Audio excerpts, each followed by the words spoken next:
नमस्कार मित्रांनो, चॅनलवरती आपणा सर्वांचे स्वागत आहे. मित्रांनो, आज कोजागिरी पौर्णिमा आणि त्याच निमित्ताने आज आपण श्रवण करणार आहोत कोजागिरी पौर्णिमा व्रतकथा. प्राचीन काळी मगध देशात वलित नावाचा एक संस्कारी परंतु दरिद्री ब्राह्मण राहत होता. ब्राह्मण जेवढा सज्जन होता, त्याची पत्नी तेवढीच दुष्ट होती. ती ब्राह्मणाच्या गरिबीमुळे दररोज त्याला त्रास देत होती. संपूर्ण गावात ती तिच्या पतीची निंदा करत असे. पतीच्या विरुद्ध आचरण करणे हाच तिने आपला धर्म मानला होता. एवढेच नाही तर पैशाच्या हव्यासापोटी ती आपल्या पतीला चोरी करण्यासाठी प्रोत्साहित करत होती. एकदा काय झाले, श्राद्ध करताना ब्राह्मणाच्या पत्नीने पूजेमध्ये ठेवलेले सर्व पिंड उचलून एका विहिरीत फेकून दिले. पत्नीची अशी वर्तवणूक पाहून दुःखी मनाने ब्राह्मण जंगलात निघून गेला. जंगलात गेल्यानंतर त्याला तेथे नागकन्या भेटल्या. त्या दिवशी अश्विन मासातील पौर्णिमा होती. नागकन्यांनी ब्राह्मणाला रात्री जागरण करून लक्ष्मीला प्रसन्न करण्याचे कोजागर व्रत करण्यास सांगितले. ब्राह्मणाने विधिवत कोजागर व्रत केले. या व्रताच्या प्रभावाने ब्राह्मणाला अपार धनसंपत्ती प्राप्त झाली. भगवती लक्ष्मीच्या कृपेने त्याच्या पत्नीचीही बुद्धी शुद्ध झाली आणि ते दाम्पत्य सुखाने संसार करू लागले. मित्रांनो, हाच तो दिवस कोजागिरीच्या साक्षीने रायगडावर हिरकणीच्या धाडसी वृत्तीमुळे एक ऐतिहासिक घटना घडली. हिरकणीच्या धाडसाची आणि मातृप्रेमाची गोष्ट प्रत्येक मराठी माणसाच्या मनात अधिराज्य करते. आपल्यापैकी अनेक जणांना ही कथा माहिती देखील असेल. पण हिरकणी कोण होती, तिने कोजागिरीच्या रात्री काय धाडस केले, याचीच कथा आपण पुढे ऐकणार आहोत. छत्रपती शिवाजी महाराजांनी मराठी साम्राज्याच्या राजधानीसाठी किल्ले रायगड उभारला. महाराजांचा राज्याभिषेक सोहळा रायगडावर संपन्न झाला. सह्याद्रीच्या कुशीत वसलेल्या या किल्ल्याची बांधणी सुरक्षेच्या दृष्टीने अतिशय चांगली होती. 4400 फूट उंची असलेल्या या गडावर दरवाजांखेरीज कोणताही येण्या जाण्याचा मार्ग नव्हता. असे म्हटले जायचे की रायगडाचे दरवाजे बंद झाले की खालून वर येईल ती फक्त हवा आणि वरून खाली जाईल ते फक्त पाणी. पण या गोष्टीला अपवाद ठरणारी एक स्त्री म्हणजेच हिरकणी. या किल्ल्याच्या पायथ्याशी अनेक छोट्या छोट्या वाड्या वस्त्या विखुरलेल्या असून त्या वस्तीतील लोक आपापला उद्योग व्यवसाय करून सुखाने समाधानाने जगत असत. किल्ले रायगडाच्या खाली काही अंतरावर वाकुसुरे या नावाचे एक छोटेसे गाव होते. त्या गावात एक धनगर व्यक्तीचे कुटुंब राहत होते.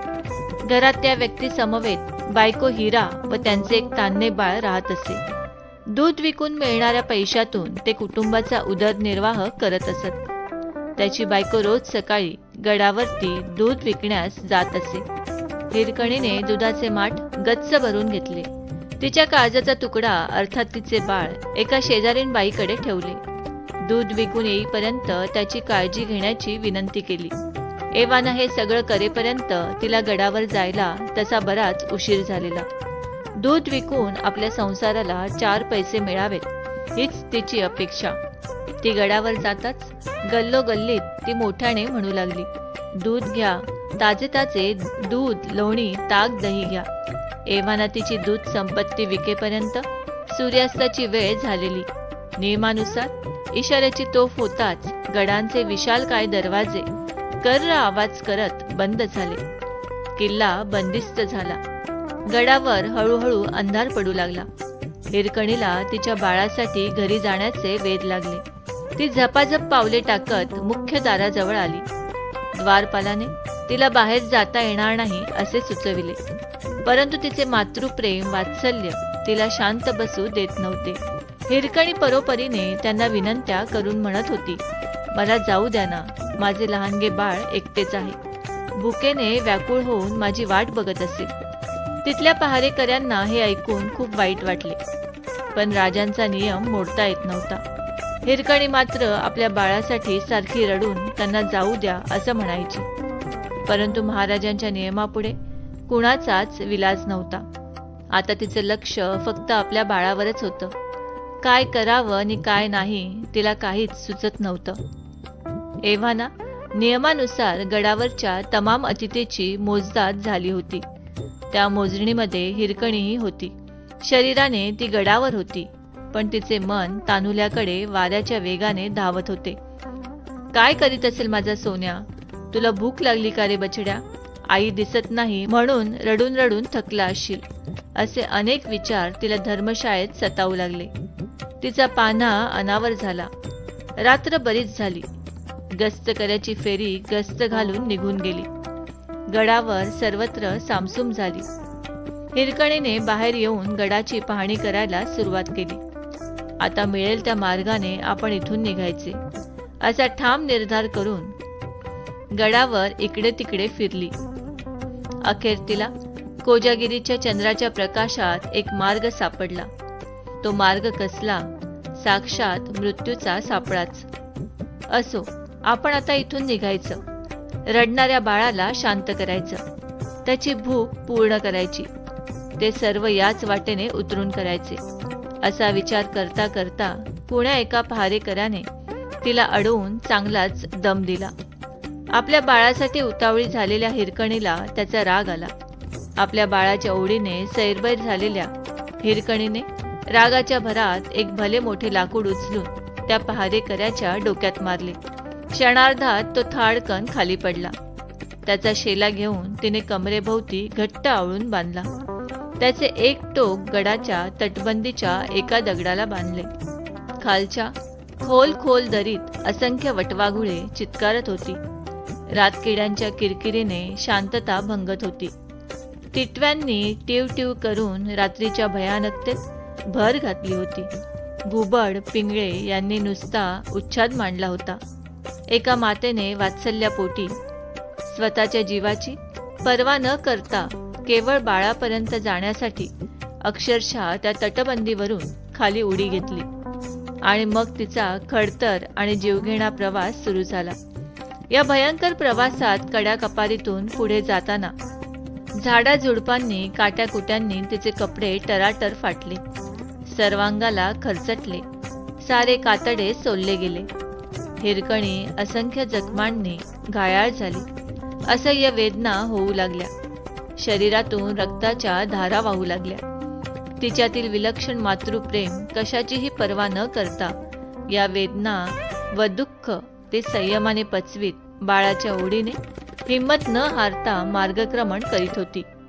क्षणाक्षणाला तिचे बाळ वारंवार तिला आठवत होते. या आठवणीने तिचे काळीज तीळ तीळ तुटत होते. असाच प्रवास चालू होता. काही केल्या तिच्या मनातील बाळाची ओढ कमी होत नव्हती. इतक्यात ती एका वाळल्या फांदीवरून फांदी मोडली आणि ती खाली कोसळली. मध्येच कुठून तरी आगेमोहळ खवळले. तिच्या हजारो मधमाशा तिला डंख मारू लागल्या. कशीबशी या संकटातून ती वाचली. पुन्हा एकदा टिटव्या चेकाळल्या. कर्कश आवाजांनी तिच्या काळजाचा थरकाप झाला. खरं तर तिच्या अंगात त्राण राहिले नव्हते. मधमाशाचे रुतलेले काटे अंगात सलकून दाह होत होता. अकस्मात भला मोठा दगड घरंगळत तिच्या रोखाने आला. क्षणभर किंचाळली. अंगावर रोमांच उठले. रस्ता शोधण्याच्या कामात हिरकणीला कशाचेही भान नव्हते. अशातच एक भला मोठा फणेवाला साप फुत्कार करत तिच्या जवळ आला. तोंडाने राम राम राम असे म्हणत असताना ते जनावर तिच्या अंगावरून आलं तसं गेलं. सुटकेचा श्वास घेतला. हळूहळू तिने हा बिकट रस्ता पूर्ण केला. धावत जाऊन पाण्यातले रडून रडून थकलेले बाळ उचलून घेतले. त्याचे पटापट पापे घेतले. माय लेकराची अनोखी भेट झाली.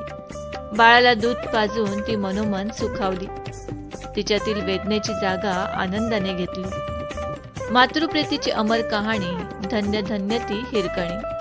हिरकणी आपल्या बाळासाठी सर्व नियम धाब्यावर ठेवून घरी पोहोचल्याची वर्दी सर्वत्र पसरली आणि शिवाजी महाराजांच्याही कानावर ही बातमी पडली. महाराजांना हिराच्या धाडसाचे कौतुक वाटले.